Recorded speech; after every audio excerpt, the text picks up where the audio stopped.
membaca dan berhubung dengan sesama. Dan demikian apa yang tentang Islam menjadi baik, menurut rasa senang dan simpati yang pada akhirnya ingin mengelompokkan diri ke dalam kelompok muslim yang taat. Hasilnya seperti apa?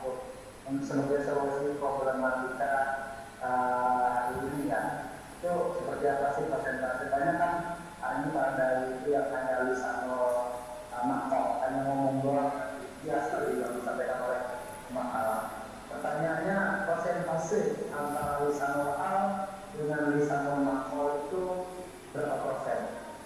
Oke, baik ya. Terima kasih kepada pemakalah yang sudah menyampaikan makalahnya dengan cukup luas dan juga pada yang sudah memberikan kontribusi pemikirannya. Ini cukup hangat untuk kita diskusikan. Mungkin tidak bisa semua saya komentari, tapi kembali kepada makna dari salah satu pertanyaan tadi. Kita berawal dari problem hadis yang mengatakan balighu anni walau ayah. Balighu ini menggunakan fi'il amar. Balighu artinya sampai. Jadi kalau ada istilah baligh itu artinya orang itu sudah sampai kepada kedewasaan. Perempuan yang balik, laki-laki yang balik artinya mereka sudah sampai kepada usia dianggap dewasa. Meskipun ciri-cirinya antara laki dan perempuan beda. Balighu, sampaikan. Anni, dari aku, kata Rasulullah sallallahu alaihi wasallam. Walau ayatan, meskipun ayatan satu ayat. Ini tidak menggunakan isim jamak tapi menggunakan isim mufrad. Ayatan, walaupun satu ayat. Siapa yang pertama kali mendengarkan perintah ini? Instruksinya kepada siapa? Menurut riwayat yang menerima pertama kali adalah Abdullah bin Amr bin As. Abdullah bin Amr bin As yang mendengar dan diinstruksikan oleh Nabi, balighu anni walau ayat, sampaikan dariku walaupun satu ayat. Kemudian ini diriwayatkan atau ditulis di Sahih Bukhari, jadi hadisnya sahih. Persoalannya adalah masalah ayat ya. Sampaikan dariku walau satu ayat. Kalau yang disuruh adalah para sahabat, kita nggak ragu. Kenapa nggak ragu? Mereka sahabat Nabi, orang Arab asli, paham tentang ayat yang dimaksud, ngerti tentang turunnya ayat, paham tentang maksud ayat, sehingga ketika dikatakan sampaikan dariku walaupun satu ayat, mereka jalan. Dan kita yakin ayat-ayat yang disampaikan oleh mereka meskipun satu ayat itu benar, valid, fakta sesuai dengan penyampaian yang disampaikan kepada Rasulullah. Nah, masalahnya ketika kata ayat ini disampaikan oleh orang-orang kemudian yang mungkin dia termasuk orang ajam, bukan orang Arab, bahkan jauh dari sahabat Nabi, jauh dari tabi'in, ya tentu harus diseragamkan pengertian ayatnya itu ya. Apakah sama pengertian ayat yang disampaikan Nabi kepada sahabat, sahabat menerima Nabi, mendengarkan langsung Nabi, dengan kita yang sudah 15 abad yang jauh ini, sama enggak itu? Tentu tidak sama ya. Kan tidak sama, maka sekarang kita akan merinci apa makna ayat secara bahasa. Di Al-Quran banyak sekali kata-kata ayat ya, ayat. Setelah diringkas, ayat itu punya makna pertama mukjizat ya. Ayat itu mukjizat, artinya Allah turunkan nabi-nabi beserta ayat-ayatnya, beserta mukjizatnya. Tongkat jadi ular, tangan berkilo-kilo yang ada pada Musa, itu ayat. Nabi Musa memukulkan batu di tepi laut jadi laut terbelah, itu ayat ya. Nabi Isa dengan mukjizatnya bisa menghidupkan orang yang sudah mati, menyembuhkan penyakit yang tidak tersembuhkan saat itu ayat. Kalau kita lihat ayat-ayat yang ada pada Nabi Musa, itu ayat-ayat kauniyah, ayat yang real, terjadi, terlihat. Bahkan kaum Bani Israel itu melihat langsung bagaimana ayat Allah itu. Mereka melihat bagaimana laut terbelah, mereka melihat bagaimana tongkat jadi ular. Fir'aun tuh melihat. Bahkan di situ dihadirkan ada ahli sihir, ya. Kemudian jadi Fir'aun menyaksikan antara muslihat dengan ayat. Siapa yang melakukan muslihat?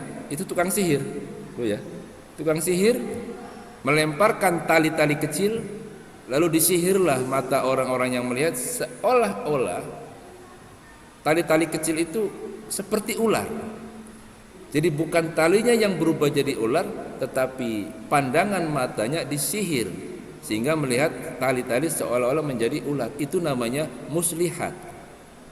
Nah, sementara Nabi Musa melemparkan tongkat, benar-benar berubah jadi ular beneran, lalu melahap semua tali-tali yang di situ, sampai para ahli sihir kemudian heran dan yakin, percaya ini yang benar. Sampai dia kemudian memutuskan untuk, kalau demikian saya yakin dengan kenabian Nabi Musa. Gara-gara apa? Menyaksikan ayat, yang ayatnya berarti mukjizat. Ahli sihir kemudian menyatakan, kalau begitu saya beriman kepada Allah. Fir'aun gak terima, jangan begitu, izin dulu sama saya. Nah, urusan iman masih mau suruh izin, saya siap. Kalaupun andaikan dihukum, saya siap. Ya, yang penting sekarang saya menyaksikan sebuah kebenaran. Jadi para ahli sihir ini, ya, inilah yang mereka lakukan muslihat. Sementara para nabi melakukan mukjizat. Dan di sini kita akan kaji, ya, ada kemiripan model-model tukang sihir dengan para dai yang hanya menginginkan, tadi disampaikan, keduniaan, materi dan materi. Mereka menyampaikan materi hanya untuk mendapatkan materi. Nah, gitu. Nah, para ahli sihir ini sebelum datang ke istana sudah ada kontrak perjanjian. Kan dikumpulkan. Tolong ahli-ahli sihir semesir kumpul. Dikumpulkan oleh Fir'aun. Mereka itu sebelum datang sudah ngomong, apakah nanti saya digaji? Nah, gitu. Apakah saya dibayar nanti kalau saya datang ke sana? Oh, otomatis akan saya bayar dan akan saya berikan kedudukan yang tinggi di sisi saya, kata Fir'aun. Ada enggak ahli sihir ditiru oleh para dai sekarang? Ada enggak? Siap. Yang penting hotel, transport. Saya bawa 5 rombongan, masing-masing jangan lupa 5 juta. Ya, tempat yang enak. Gitu. Kalau enggak, ya mohon maaf, ilmu itu mahal. Gitu kira-kira. Jadi ada kemiripan antara perilaku ahli sihir dengan dai-dai yang dia tidak kredibel dalam menjalankan perintah balighu anni walau ayat. Sehingga ada yang nyesel dakwah. Apa kata mereka? Gue nyesel, dikirain ngasih sekian, tahu-tahu demikian. Ya sudahlah katanya. Nah, gitu. Kenapa menyesal? Karena berharap bukan ridha Allah, tapi berharap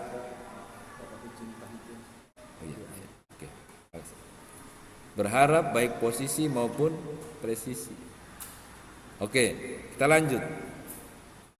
Ahli sihir kemudian beriman karena melihat mukjizat, dan mukjizat itu menggunakan bahasa ayat.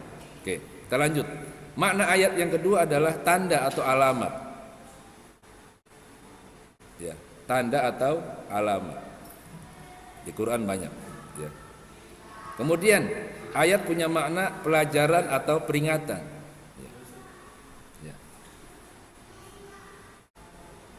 dia sudah dapat ayat itu, arti dapat peringatan. Kenapa dia nggak beriman? Kita lanjut.